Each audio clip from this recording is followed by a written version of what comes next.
Assalamualaikum warahmatullahi wabarakatuh. Perkenalkan, nama saya Delima Akmara Susilo dengan NIM 210401110129 semester 1 dari kelas D. Dengan adanya video ini bertujuan untuk memenuhi tugas UTS Pancasila saya.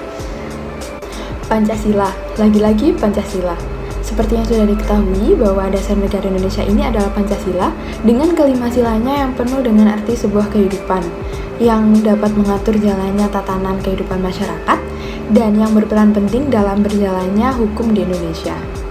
Dalam Pancasila terdapat 5 sila yang sudah kita ketahui sebagai berikut. Yang pertama ada ketuhanan yang Maha Esa, yang kedua kemanusiaan yang adil dan beradab, yang ketiga persatuan Indonesia, yang keempat kerakyatan yang dipimpin oleh hikmat kebijaksanaan dalam permusyawaratan perwakilan, dan yang kelima keadilan sosial bagi seluruh rakyat Indonesia. Sudah menjadi sebuah keharusan bagi kita semua sebagai warga negara Indonesia untuk turut mengimplementasikan nilai-nilai yang terkandung di dalam kelima sila tersebut. Lalu, bagaimana cara kita untuk mengimplementasikannya? Apakah kita harus menjadi anggota di dalam kementerian terlebih dahulu agar dapat mengimplementasikannya? Jawabannya tentu saja tidak. Ada banyak sekali cara yang bisa dilakukan untuk mengimplementasikan nilai-nilai yang terkandung di dalam kelima sila tersebut dan dapat kita terapkan di kehidupan sehari-hari. Kita ambil contoh seperti sila kedua, yaitu kemanusiaan yang adil dan beradab. Nilai yang terkandung dalam sila tersebut adalah nilai kemanusiaan, yang dimana kita sebagai manusia sudah seharusnya untuk menjunjung tinggi hak asasi manusia, sigap membantu orang yang mengalami kesusahan tanpa pilih kasih, mengakui dan memperlakukan manusia sesuai harkat dan martabatnya sebagai makhluk ciptaan Tuhan. Salah satu contoh sikap pengaplikasian dari sila kedua ini adalah membantu korban bencana alam. Jika masih ingat, beberapa waktu lalu telah terjadi bencana banjir yang cukup hebat di Nusa Tenggara Timur. Banyak sekali cara yang bisa dilakukan untuk membantu korban terdampak yang ada di Nusa Tenggara Timur. Salah satunya adalah menjadi relawan, entah itu membantu di dapur umum atau sekedar menghibur para anak kecil yang menjadi korban bencana, atau bahkan hanya menyalurkan bantuan secara langsung kepada mereka para korban yang terdampak. Lalu, apakah ada tindakan atau aksi nyata yang dilakukan untuk membantu korban bencana alam yang ada di Nusa Tenggara Timur? Tentu saja ada. Kebetulan pada saat itu salah satu organisasi yang bergerak di bidang kemanusiaan mengajak para content creator atau influencer yang memiliki banyak pengikut di media sosial untuk menyalurkan bantuan secara langsung kepada para korban. Bantuan tersebut sebelumnya telah terkumpul melalui donasi yang dilakukan secara online, kemudian disalurkan menjadi berupa paket sembako yang nantinya akan diberikan kepada para korban yang terdampak bencana alam. Salah satu tujuan organisasi sosial tersebut menggandeng para content creator atau influencer sebenarnya untuk menginspirasi dan memotivasi sekaligus mengajak para pengikutnya di media sosial dan masyarakat Indonesia untuk saling membantu kepada sesama manusia, terutama kepada korban bencana alam dengan berbagai cara.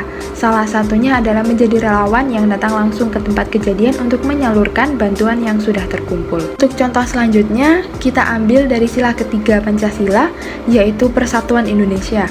Dilihat dari bunyi sila ketiga ini, bisa kita ketahui bahwa nilai yang terkandung antara lain mengutamakan kepentingan bangsa di atas kepentingan pribadi atau golongan, membina hubungan baik dengan semua unsur bangsa, dan memajukan pergaulan demi persatuan dan kesatuan bangsa.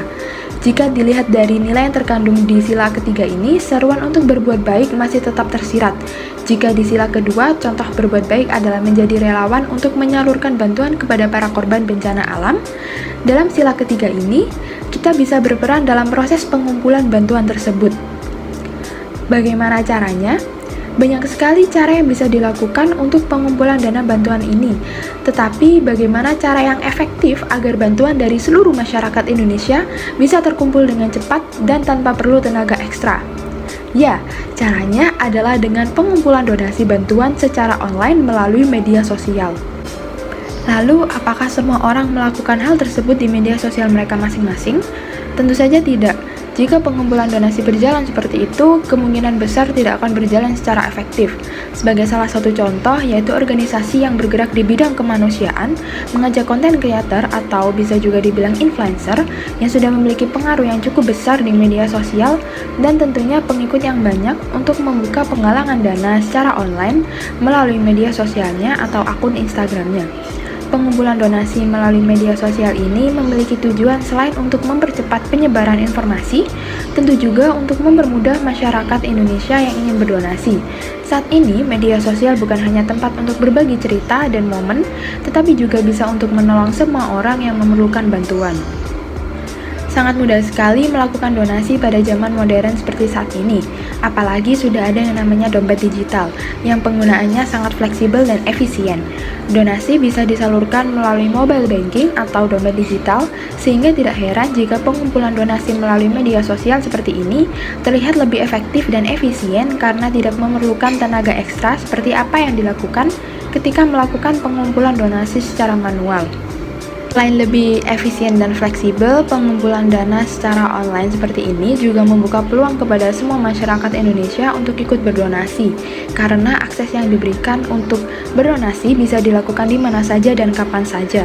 Pemanfaatan kemajuan teknologi yang seperti ini yang diharapkan bisa terus berlanjut dan terus berkembang.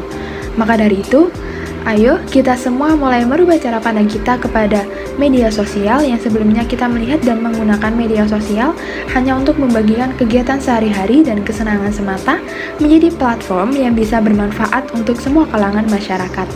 Hal tersebut bisa dimulai dari diri sendiri dan kemudian akan diikuti oleh orang lain.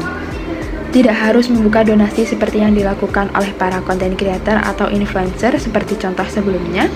Kita bisa membagikan berita atau cerita tentang orang-orang yang mungkin membutuhkan ulur tangan kita.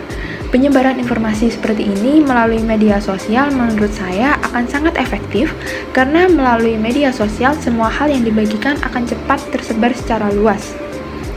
Harapannya, semua orang bisa menggunakan dan memanfaatkan media sosial secara bijak agar menghasilkan sesuatu yang positif dan berguna bagi semua orang. Sekian pemaparan dari saya mengenai penerapan nilai Pancasila dengan memanfaatkan media sosial untuk membantu korban bencana alam. Apabila ada salah kata, saya mohon maaf. Wassalamualaikum warahmatullahi wabarakatuh.